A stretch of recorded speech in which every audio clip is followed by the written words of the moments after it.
Ganyan kalakas ang hanging nararanasan sa Gonzaga, Cagayan na isinailalim sa wind signal number 5 kanina. Nabali ang malaking sanga ng punong yan. Nangyari ito kaninang hapon sa gitna ng pananalasan ng bagyong Ophel. Naglabas ng storm surge warning ang Pag-asa sa ilang lugar ng Cagayan at Ilocos Norte. Posible rin ng daluyong sa susunod na 2 araw sa ilang lugar sa Aurora, Batanes, Ilocos Sur at Isabela. Kaya pinapayuhan ng mga residente na lumayo sa tabing dagat at huwag pumalaot.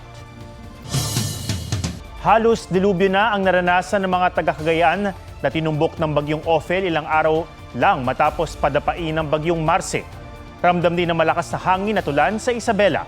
Mula sa Ilagan City, may live report si James Agustin. James? Atong panakanakang pagulan na lamang yung nararanasan ngayong gabi dito sa Ilagan City sa Isabela, pero may ilang bayan dito sa lalawigan na nagpatupad ng preemptive evacuation kanina. Yung ilang mga residenteng lumikas pang-4 na araw na sa evacuation center. Ang karating na probinsya naman ng Cagayan muling nakaranas ng matinding pagbayo. Umaga ng itaas ang wind signal number 5 sa northeastern portion ng mainland Cagayan, kasama ang bayan ng Santa Ana. Kaninang hapon, naramdaman ang hagupit ng bagyong Ophel doon. Nagangalit ang hangin at ulan. Nagdulot ka ng matinding takot sa mga residente.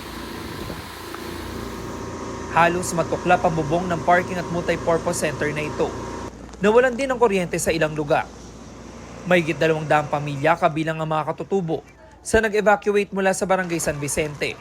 Ang problema, kulang na ang mga silid matapos mawasak ang ilan ng bagyong Marce. May nagbahay-bahay namang rescuers para sa pilitang magpalikas.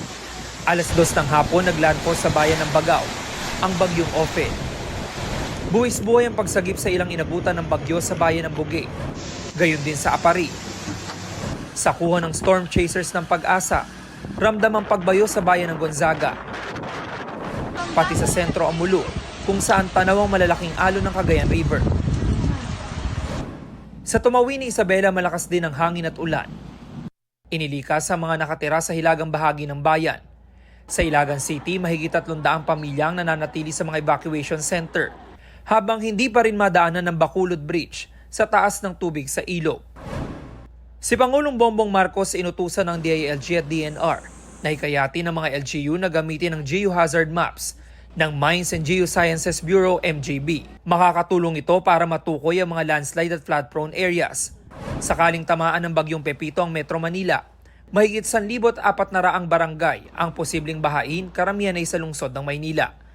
Bukas sisimulan ng preemptive evacuation sa mga lugar na daraanan ng bagyong Pepito.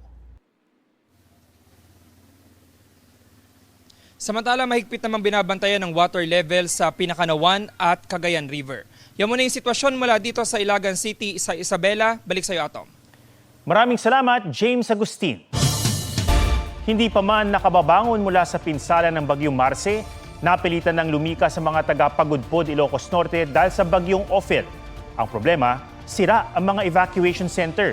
May live report doon si Darlene Kai. Darlene? Atom, sa ngayon ay pabugso-bugsong hangin at ulan yung nararanasan namin dito sa Pagudpud, Ilocos Norte, kung saan nakataas yung signal number 3. Kaya kanina, katulad nga ng sinabi mo, ay nagpalikas na ng mga residente na nakatira sa mababang lugar at sa tabing dagat. Nakataas na po sa signal number 3. Lahat po na nakahanda na mag-evacuate, pumunta na po kayo dito sa may pick-up point. Tulong-tulong na ang DRRMO, Police, Barangay at AFP personnel sa pagpapalikas sa mga nakatira sa tabing dagat sa Pagudpud, Ilocos Norte. Malaking hamon yan para sa lokal na pamahalaan, lalo't wasak na wasak din daw ang iba pang itinalagang evacuation center.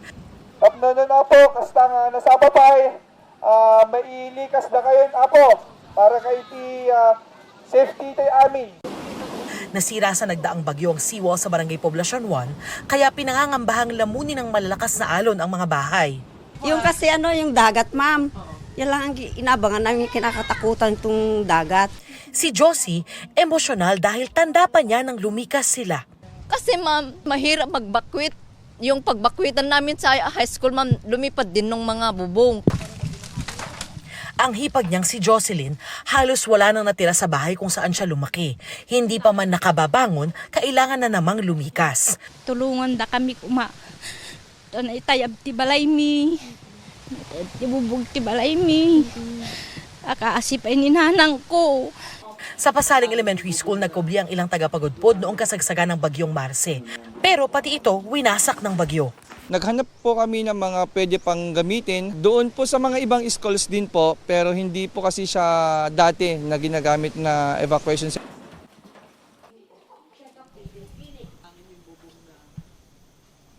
Atom nananatiling naka-alerto yung provincial government ng Ilocos Norte. Sa ngayon, bukod dito sa Pagudpod, ay nagpapalikas na rin ang mga residente sa mga bayan ng Adams at Bacara. Yan yung latest mula rito sa Pagudpod, Ilocos Norte. Balik sa'yo, Atom.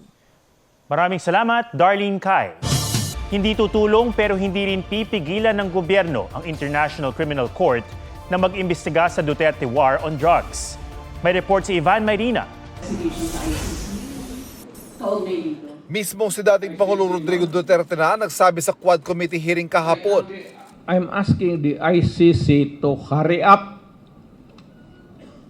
and if possible they can come here and start the investigation tomorrow. Pero sabi rin niya sa pagdinig, Ang problema, walang jurisdiction. Bigyan mo muna ako ng jurisdiction before anything else. si Pangulong Marcos nanindigan na hindi tutulungan ng kanyang gobyerno ang ICC. Pero hindi naman kami haharang doon sa mga ICC. Kung pumapayag siya na makipag-usap siya o magpaimbestiga siya sa ICC, nasa kanya yun. ibang usapin pa raw kung hihingin ng tulong ang ICC sa Interpol o International Criminal Police Organization. We have obligations to Interpol and we have to live up to those obligations. Maring humili ang ICC sa Interpol na maglabas ng red notice laban sa isang tao. Ang red notice ay nagsisilbing alerto sa member countries gaya ng Pilipinas na may puganting ipinaaresto ang isang bansa o international organization gaya ng ICC. Sabi ng DOJ, pag hinarang mo yan, magkakaroon tayo ng repercussions sa country. We are not in the business of blocking the Interpol's job. ayon sa ICC, tinututukan nila ang mga nangyayari sa Pilipinas. Naniniwala naman ang Quadcom na magandang resulta ng magdinig kahapon dahil sa mga pag-amin ni Duterte at iba pang mahalagang impormasyon na nakalap nila.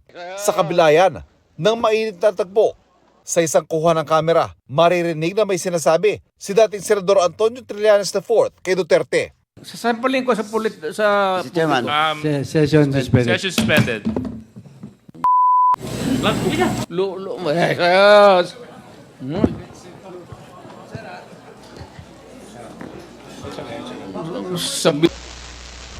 Nagsorry naman ang dating Pangulo. I just would like to apologize for the unbecoming behavior. Init sa ulo lang yun. Sasampalin niya ako eh. Ano ba yun? Hindi ba provocation yun? Di sinabi ko, halika, sampalin mo na ako. Nag-uwat daw ang bangayan sa isyu ng pagpirma ni Duterte ng bank secrecy waiver. Sabi ni Duterte, handa siyang pumirma ng waiver. Pero may kondisyon. Lahat, hindi lang ako. Pati yung nakaupo doon sa harap ko. Para makita talaga ng tao, yan o. Yan ang pera ko. May yung inyo. Kailangan di ipaalam kung handa ang kanyang asawa na pumirma ng waiver dahil joint account ang hawak nila. Ivan Mayrina nagbabalita para sa GMA Integrated News. Nagsalita na ang aktor na si Ken Chan kaugnay ng kinakaharap na syndicated estafa case. Sa isang post, iginit ni Chan na hindi siya nanloko ng tao at hindi siya nanghingi ng pera taliwas daw sa mga akusasyong ibinabato sa kanya. Pinili raw niyang manahimik pansamantala dahil lumalaban siya ng legal. Hindi rin daw niya tinatakbuhan ng kaso. Kine-question niya kung bakit syndicated estafa ang ikinaso, gayong umiikot lang umano ang issue sa pagkalugi ng negosyo. Maglalabas daw siya ng mga detalye sa mga susunod na araw. Non-bailable ang kasong syndicated estafa at may parusang life imprisonment. Ayon sa abogado ng mga complainant, si Chan daw ang nangumbinsi sa mga biktima na mag-invest sa negosyong may 10% na monthly interest. 2 beses ng bigong naisilbi ang warrant of arrest laban kay Chan. Maagang pagme-menopause ang isa sa mga posibleng maranasan ng isang babaeng may hypothyroidism tulad ng aktres na si Carla Abellana. Ang paliwanag ng eksperto kung bakit nangyayari ito sa Fit Track Report ni Bon Aquino. 5 taon, 5 doktor at hindi mabilang na medical tests at mga gamot. Ganyan ibinahagi ni Kapuso actress Carla Abellana ang mga pinagdaraanan niya dahil sa sakit na hypothyroidism. It's something I have to deal with, ang mga health issues like hypothyroidism. Kumbaga, nire-remind sa akin ni God how valuable life is, how important our health is. Walang pinipiling age yan and gender. Ayon pa kay Carla, dahil sa hypothyroidism, perimenopausal o pamenopause na siya sa edad na 37. Sa kabila rin ng regular workout daw niya, tumaas ang kanyang timbang. Ano nga ba ang hypothyroidism o underactive thyroid? Ang hypothyroidism ay isang kondisyon kung saan ang ating thyroid gland o itong nandito sa ating leeg ay humihina. Kung kaya naman nababawasan ang paggawa nito ng tinatawag nating thyroid hormones na mas kilala doon sa mga T4, T3. Importante ang thyroid hormone sa metabolism, brain function, pagganda ng kutis, tibok ng puso at galaw ng bituka. Kabilang sa mga sintomas ng hypothyroidism, ang pagkakaroon ng goiter, pagiging makakalimutin, dry skin, pagbagal ng tibok ng puso, mabilis na weight gain at early menopausal symptoms. Ovulation ay humihina. Kung kaya naman, nagkakaroon sila ng irregularidad sa kanilang buwan ng dalaw, then bumababa yung fertility. Marami raw risk factors o dahilan sa pagkakaroon ng hypothyroidism tulad ng iodine deficiency, family history, chronic autoimmune thyroiditis, pagpapaopera sa thyroid dahil sa goiter o typhoid cancer at iba pa. Kaya payo ng doktor para maiwasan ito, magkaroon ng iodine-rich diet tulad ng pagkain ng seafoods, paggamit ng iodized salt at magpa-check up agad sa doktor lalo na kung may family history. Lalo't ang hypothyroidism, nangangailangan ng panghabang buhay na gamutan. Von Aquino nagbabalita para sa GMA Integrated News.